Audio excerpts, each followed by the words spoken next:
Good morning friends, Galaxy study academy में आप सभी का स्वागत है। तो आपके सामने डेली करंट अफेयर्स ऑनलाइन 14/1/2022। तो आइए स्टार्ट करते हैं।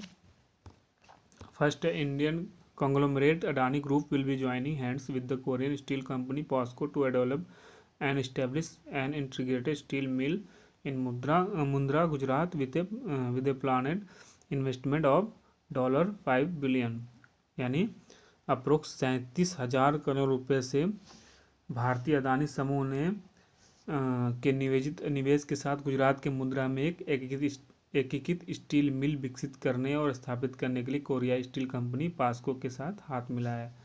तो इसमें जो क्वेश्चन बनने चाहिए, जैसे कि भारतीय अदानी समूह का मालिक कौन है, तो भारतीय अदानी समूह के मालिक हैं उद्योगपति गौतम अडानी।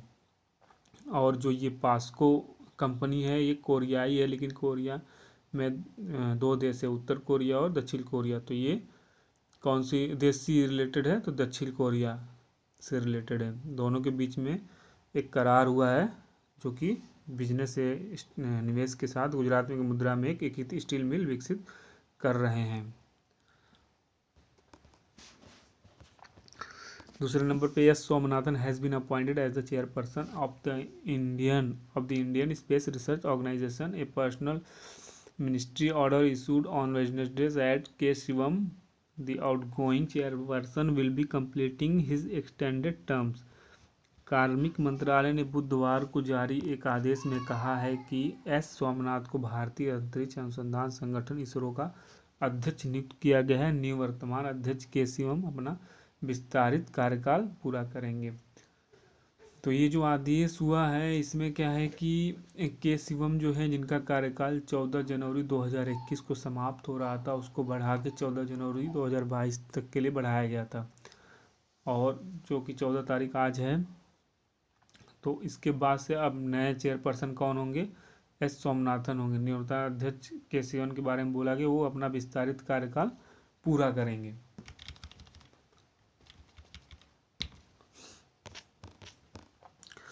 तीसरे नंबर पे, Indian space research organisation ISRO has successfully conduct qualification test of the cryogenic engine for the Gaganyaan human space programme. भारतीय अंतरिक्ष अनुसंधान संगठन इसरो ने गगनयान मानव अंतरिक्ष कार्यक्रम के लिए क्रायोजेनिक इंजन का योग्यता परीक्षण सफलतापूर्वक किया। अगर हम अंतरिक्ष संगठन इसरो की बात करें तो इसकी स्थापना कब हुई थी, 15 अगस्त 1969। और भारत का पहला उपग्रह आर्यभट्ट, जो कि 19 अप्रैल 1975 को सोवियत संघ द्वारा अंतरिक्ष में छोड़ा गया। इसका नाम आर्यभट्ट इसलिए पड़ा कि महान गणितज्ञ आर्यभट्ट के नाम पर इसका नाम रखा गया। इसके बारे में यह है कि इसने 5 दिन तक काम किया, 5 दिन के बाद काम करना बंद कर दिया, लेकिन यह अपने आप में भारत के लिए एक बहुत बड़ी उपलब्धि थी। NITI Aayog Atal innovation mission AIM has declared the result of the Atal space challenge 2021 after successfully completion and overwhelming participation from young innovators. NITI Aayog के अटल इनोवेशन मिशन AIM ने ATL स्पेस चैलेंज 2021 के नतीजे घोषित कर दिए हैं। Cairn has been named winner of the Leaders Award and emerged as sustainability front-runner companies under the Mega Large Business category. Cairn को leaders award का विजेता नामित किया गया है और मेगा लार्ज बिजनेस श्रेणी के तहत सस्टेनेबिलिटी फ्रंट रनर कंपनीज के रूप में उभरा है। 6 नंबर पर, in recent releases Indian society for technical education ISTE awards for the universities and education institutes across the nation. Sanjay Godawat University SGU received the prestigious University for Social Contribution Award 2020. This was announced on 28 September 2021 by the ISTE New Delhi. देश भर के विश्वविद्यालय और शिक्षा संस्थानों के लिए हाल ही में जारी Indian society for technical education awards में संजय गोरावत विश्वविद्यालय ने प्रतिष्ठित university for social contribution award 2020 प्राप्त किया।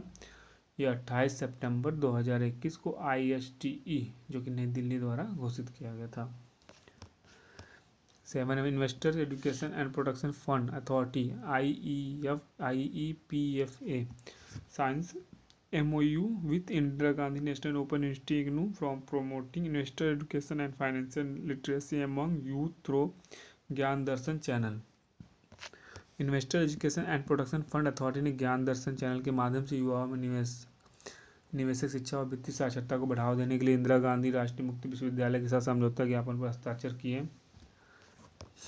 8 नंबर पर DBT brick supported start UPS in SL and Nirmai have received World Bank Group and the Consumer Technology Association Global Women's Health Tech Award।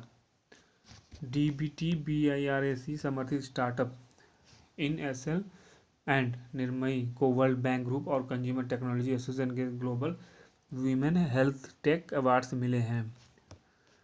The Henley passport index for the first quarter of 2022 India's passport now rank on 83rd position in Henley Passport Index climbing 7 place from 19th in 2021 यानी 2021 में 90 position पर था और अभी 83 यानी 7 position क्या कर गया, चढ़ गया, क्लिम हो गया ऊपर।